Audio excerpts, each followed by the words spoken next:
আজ রবিবার 23শে চৈত্র 2025 সালের 6ই এপ্রিল, কর্কট রাশি, কর্কট লগ্ন, ক্যান্সার সাইনের জাতক জাতিকাদের আজকের দিনটি কিন্তু এক প্রকার বেশ কাটতে চলেছে।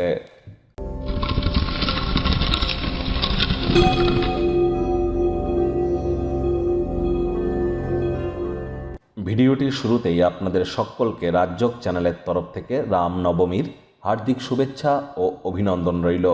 যারা ভগবান শ্রীরামের ভক্ত আছেন তারা অবশ্যই বলুন রামায় রামচন্দ্রায় রামভদ্রায় বেধসে রঘুনাথায় নাথায় সীতায় পতয়ে নম।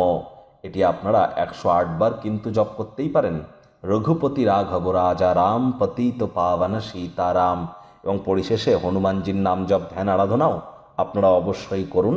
আজ রামনবমীতে শুধু রামজি এবং সীতামাইয়ার উদ্দেশ্যে নাম জপ করলেই কিন্তু শুধু হবে না, রামজির কৃতিত্ব, তার গুণ, তার চারিত্রিক বৈশিষ্ট্য, এগুলি আমাদের চিন্তন মননে আমরা যদি ইনপুট করাতে পারি তবেই কিন্তু প্রকৃতপক্ষে একটি পরিবার, সমাজ বা রাষ্ট্র গঠনে আমরা মুখ্য ভূমিকা কিন্তু পালন করতে পারি।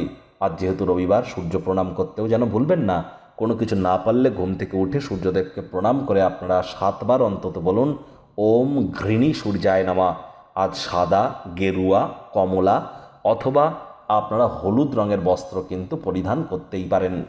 ভাগ্যমিটার আজ আপনাদের বলছে 8.5 আউট অফ 10। ভাগ্য আপনাদের অনুকূলেই থাকবে। কায়িক পরিশ্রম হলেও শরীর মনে সতেজতা এবং তরতাজাই আপনারা অনুভব করবেন। দীর্ঘদিনের পুরনো রোগশোক, অসুস্থতা থেকে আজ মুক্তি পাওয়ার দিন, পরিত্রাণ পাওয়ার দিন। অর্থগত ব্যাপারে আয় ইনকাম তো বাড়বে, তবে খরচও কিন্তু বাড়তে চলেছে। দীর্ঘদিন ধরে যে অর্থ সঞ্চয় করে রেখেছিলেন সেগুলি কিন্তু এবার কাজে লাগতে চলেছে।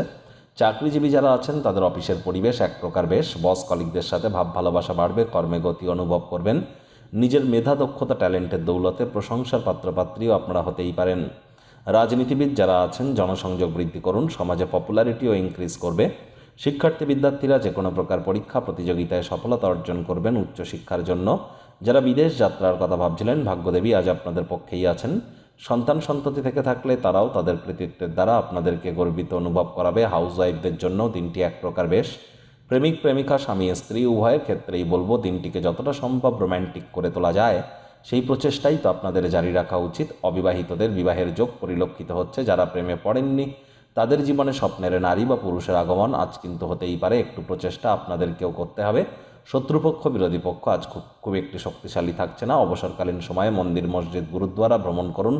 আধ্যাত্মিক কর্তা কর্ত্রীদের সংস্পর্শে যান, মানসিক প্রশান্তি আপনারা পাবেন। পরিবারের ইচ্ছা পূরণ করতে গিয়ে নিজের জন্য সময় বার করতে ভুলছেন না তো? আপনার অতিরিক্ত উদারতার সুযোগ কেউ নিচ্ছে না তো? এ বিষয়ে কিন্তু আপনাদেরকেই সজাগ থাকতে হবে।